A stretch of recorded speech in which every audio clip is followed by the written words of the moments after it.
เมืองซุงค่ะเมืองซุงพี่ๆน้องๆเขากูดีกูดังที่อันปันเอ็นปันแห้งเสียงข่าวได้เฮาอยู่ค่ะอ้อ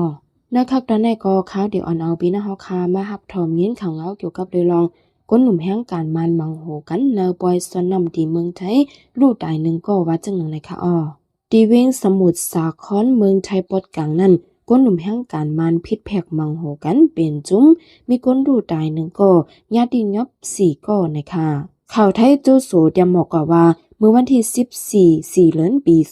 2025วันสังแก่นตกยามหัวค่ำเจ้าหน้าที่บริหารสมุทรสาครและยินข่าวว่ามีคนยาเอามีดแดงดีเจิงดังหมาย17ปอกตาซ้ายในแล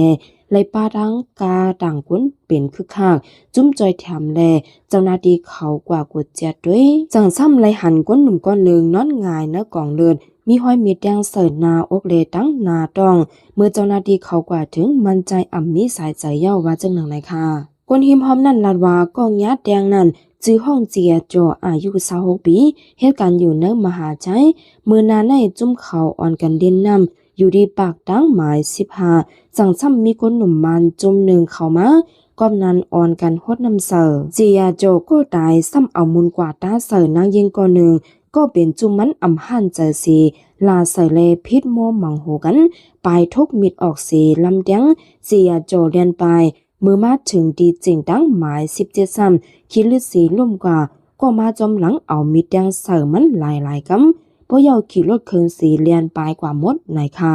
เจ้าหน้าที่เขาผุยด้วยกองวงจรCC Camera สีจอมหาคนให้กว่าที่ยอบไหลเขาสีก็เนื้อขึ้นนั่นกำเดียวปารังมีดอันจังคนตายแลรถเคิงอันขี่สีเลียนไปจื้อเขาจื้อห้องอ่องถ้วย22ปีในอ่อง30ปีก้องขันโจ25ปีแล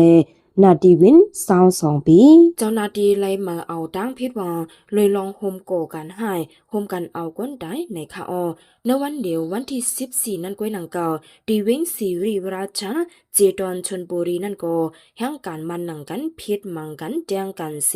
ลู่ตายหนึ่งก็ในค่ะข่าวไทยข่าวสดเตรียมบอกว่าลองตั้งเลยเป็นกว่าดีเฮิรนตึกแถวอันมีดีเนอปอกโวมินหมู่8เว้งสิริราชามีแห่งการมันก็หนึ่งเข้ามาในห้องดูอันมี2ก็พี่น้องอยู่นั่นเสพิษแผกมอเมกัน2พี่น้องย่าเอามีแดงก็เป็นปีอายุ30ปีลู่ตายทางดีเสก็เป็นน้องใจไหลเติมมาเจ็บย้ำเดี๋ยวเจ้านาดีตึกจบล้ำหาด้วยคนให้นั่นอยู่กวนหิมห้อมว่าจึกเขากำไก่พินมอกันว่าจังหนังในค่ะออ